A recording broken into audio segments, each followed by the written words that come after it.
Vivus.fi. Rahaa oikein. On aika paljon asioita, jotka tapahtuu herra Kympin taklauksen jälkeen. Meillä on nyt siitä klippi. Ja kerrotaan nyt omin näkemyksiin, mitä tässä tapahtuu. Tiki. No mun mielestä tää ei ole jäänyt paikka.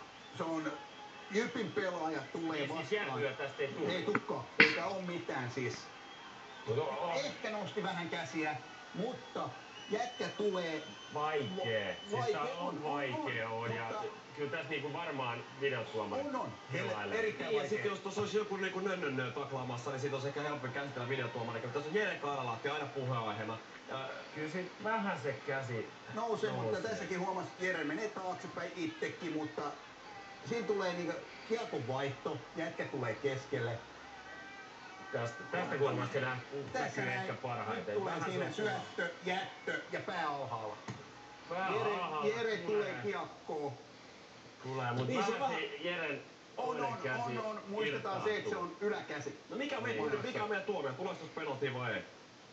No mun mielestä ei pitäisi tulla. Okei. Mä toivon ettei tuu. Joo. Mä toivon ettei tuu. No niin mäkin toivon. Nyt meillä on 3-0. Kyllä. Ei penaltia. Kyllä. No. Mennään sillä. No, Sitten se on hyvä linjaus. Antaa poikien pelaa. Just näin.